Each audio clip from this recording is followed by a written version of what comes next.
Mesdames et messieurs, bonjour. Je m'appelle Nyongor et j'ai encore été choisi pour vous donner le message de Dieu. Et le thème de ce message est « Voici ce que Dieu veut que tu évites ».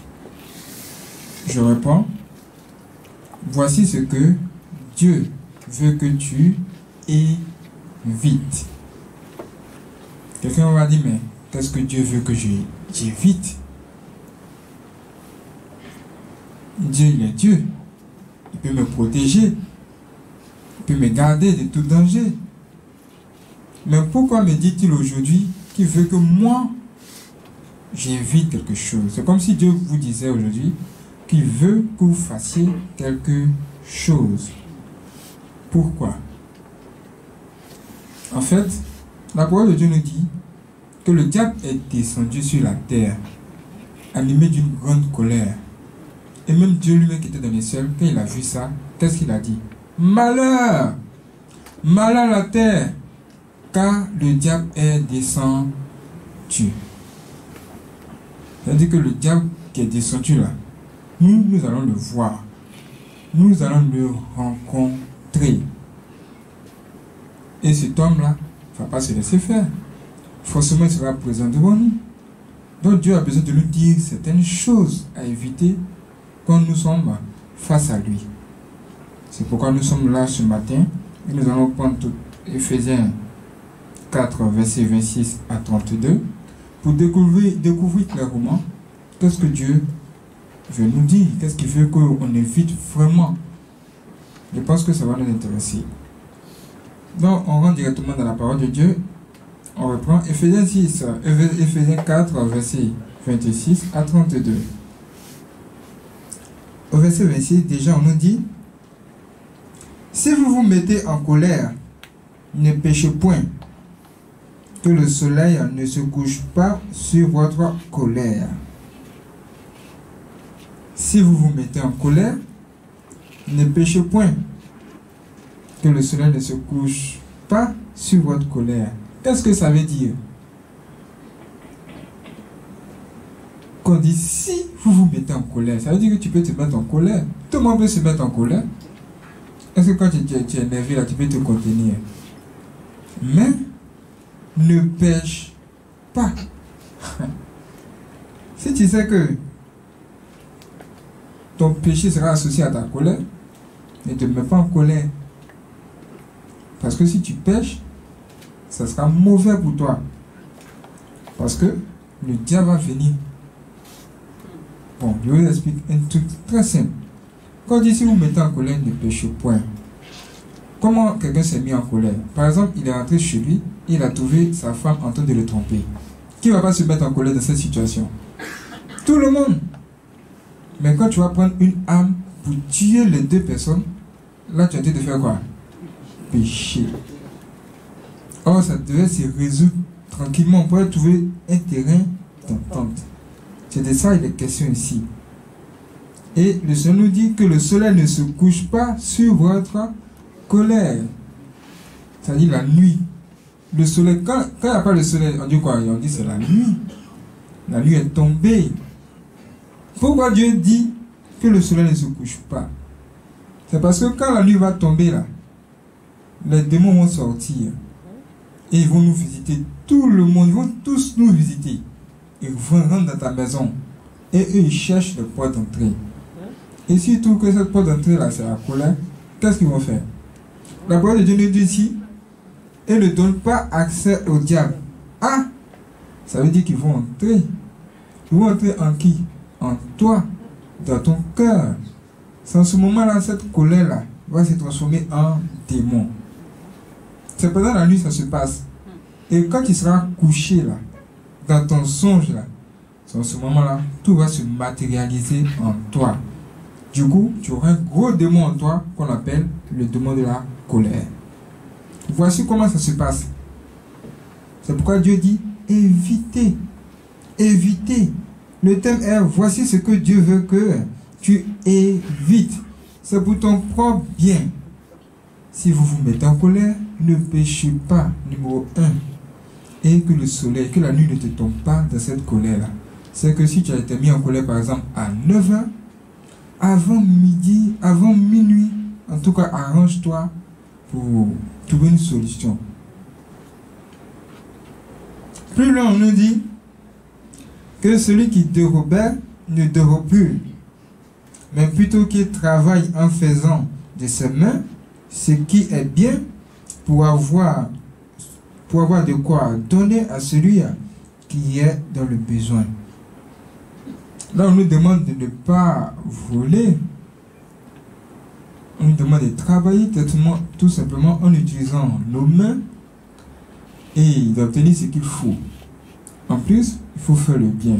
Ça veut dire que si toi tu ne travailles pas, par exemple, qu'est-ce que tu vas faire? Tu vas venir devant Dieu. Tu vas dire, Seigneur, tu veux que je travaille. C'est ce que tu es en train de me dire ici. Donc tu vas ouvrir tes deux mains, présenter tes deux mains devant Dieu. Tu as dit que je dois travailler. Si un truc est bloqué à ce niveau, débloque ma situation. Une fois que c'est fait, Dieu va commencer à te bénir. Maintenant, comme Dieu t'a donné, toi aussi, pour ne plus manquer de quoi que ce soit, pour toujours garder ce travail que tu as eu là, même la richesse que tu as eue, tu dois forcément faire ce que tu as fait. C'est-à-dire, ce que tu as reçu là, tu dois aussi partager. Tu as reçu quelque chose de Dieu. C'est le travail, c'est pas par ta force. Tu n'as pas dit que c'est parce que tu es trop intelligent. C'est Dieu qui t'a donné. Donc toi en retour, tu dois te souvenir de ceux qui sont dans le besoin. Parce que tu avais besoin de quelque chose, mais Dieu t'a donné. Puis on nous dit, qu'il ne sorte de votre bouche aucune parole mauvaise, mais s'il y a lieu, quelques bonnes paroles qui servent à l'édification et communiquent une grâce à ceux qui l'entendent. Qu'il ne sorte de votre bouche aucune parole mauvaise. Ah! On peut dire qu'à ce niveau-là même, là, quand tu te mets en colère, là, quand quelqu'un se met en colère, il peut dire des choses. Ce sont des paroles là qui vont s'ajouter à ta colère là, que Dieu veut que tu évites encore. Quand tu te mets en colère, personne ne peut t'arrêter. Ah, je vais tout dire aujourd'hui. Tout ce qui est dans mon cœur là, je vais tout dire. Tout ce qui est dans ton cœur là. Avant que tu te mettes en colère, il est préférable de tout dire en même temps. Là, tout le monde est au courant. Parce que si tu te mets en colère et tu commences à dire, ah franchement, voici ce qui est dans mon cœur, c'est un péché. C'est toi-même qui as cherché. Et puis, tu dois toujours faire sortir de ta bouche la parole, de bonnes paroles. C'est comme la parole de Dieu. Tu dois prêcher à tout le monde. Et il faudrait que dans ta bouche sortent de bonnes paroles pour bénir ceux qui t'entourent. Tu ne peux pas prononcer de mauvaises paroles, sachant que quand tu prononces un mot, ça revient sur toi aussi. C'est comme quelqu'un qui plante. Ou bien, bon, comment on appelle ça là? Je ne sais pas comment vous l'expliquer. Il y a un objet là, quand tu lances cet objet, ça revient toujours sur toi. Voilà, boomerang. C'est la même chose. Ce que tu as lancé là, ça revient contre toi. C'est comme tu mets un enfant au monde. Et toi, tu passes tout ton temps à dire, tu ne vas pas réussir. Tu ne vas pas réussir. Tu ne vas pas réussir, tu es maudit. Est-ce que ça c'est une bonne parole? Même toi-même, tu es le père, tu n'aimerais pas qu'on te dise ça. Mais l'enfant que tu as maudit, tu vas passer ton temps à maudire là. Quand les démons vont voir ça, ils vont dire, bon, puisque toi-même tu donnes accès, on prend. Et l'enfant ne va pas réussir à cause de toi. Il sera chez toi. Il va manger ton sac de riz. À ce moment, tu vas comprendre que ça, c'est pas bon. Ce que tu avais dit là, c'était pas ce qu'il fallait dire. Si tu avais dit tout plutôt à ton enfant, franchement, tu as déconné, moi je suis fâché. Il faut changer tes voix. Moi je sais que tu peux réussir, tu peux faire mieux. Je sais que tu es capable de faire quelque chose de bon. Je te vois, tu es mon fils, tu es à mon image, n'est-ce pas? C'est moi ton père. Regarde ce que j'ai bâti. C'est que tu peux faire mieux. Les enfants ont besoin d'entendre ça. Ils ont besoin de ça. Combien de personnes ici ont reçu ça comme parole dans leur vie? C'est difficile. Toujours, tu es vilain, tu es sorcier, tu es comme ceci, tu es comme cela. Mais jamais de bonnes paroles qui vont semer quelque chose de bon en enfant, quand il va grandir, là, il peut semer quelque chose, il peut produire de bons fruits, afin que toi tu vas dire oui, c'est mon fils qui est là. Maintenant, l'enfant que tu avais maudit là, s'il rencontre Dieu, et Dieu qui change toutes sortes de situations, quand Dieu va changer sa vie, en ce moment, qu'est-ce que tu vas dire? Toi qui le maudissais là, c'est ça, toi qui seras le premier à dire, c'est mon fils. Lui là même, il ressemble comme ça. Regarde son nez. Regarde ses yeux. Tout ce qu'il fait, c'est moi. Oh, tu le maudissais au dernier principe. Il ne faudrait pas que de leur bouche sortent des paroles de malédiction. Il faut que ta bouche soit là pour bénir. Même si c'est un étranger, ce n'est même pas un de tes parents. On ne sait jamais. Peut-être que ton conseil que tu lui as donné, le bon conseil là, ça va remonter. Un jour, cet homme a réussi. Il se souviendra forcément de toi. C'est pour nous pour bien que Dieu nous dit, voici ce que nous voulons, ce qu'il veut qu'on évite. Plus loin, on nous dit, n'attristez pas le Saint-Esprit de Dieu, par lequel vous avez été scellés pour le jour de la rédemption.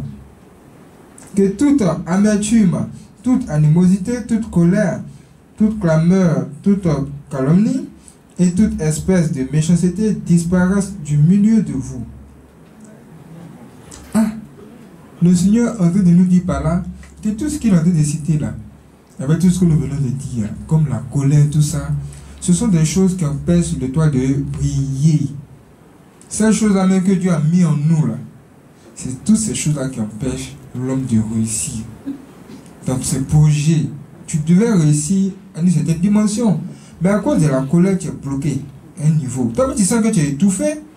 Tu sens qu'il y a quelque chose qui ne va pas. Tu as besoin d'enlever quelque chose en toi pour que tu puisses faire mieux, tu puisses te sentir à l'aise, mais t'épanouir. Tu as besoin de construire quand même. Tu as besoin, tu vois le temps qui passe. Tu te poses la question, mais qu'est-ce qui ne va pas? Cherche encore. La parole de Dieu est là. Et Dieu nous parle de la colère ce matin. Il nous dit de ne pas attrister tout simplement le Saint-Esprit. Pour terminer, on nous dit au verset 32, soyez bons les uns envers les autres, compatissants, vous pardonnant réciproquement comme Dieu vous a pardonné. Vous pardonnons réciproquement comme Dieu lui-même vous a pardonné. C'est la même chose. C'est comme il a dit boomerang. C'est pas, tu lances, ça vient. Dieu t'a donné du travail. Donc toi aussi tu dois te souvenir de ceux qui sont dans les besoins. Dieu te dit en même temps qu'il ne faut pas prononcer de mauvaises paroles. Parce que toi tu n'aimerais pas recevoir de mauvaises paroles en retour. Si tu t'aimes vraiment, aime les autres, aime Dieu et fais ce que tu aimerais qu'on te fasse à tout le monde. Que Dieu bénisse ces personnes.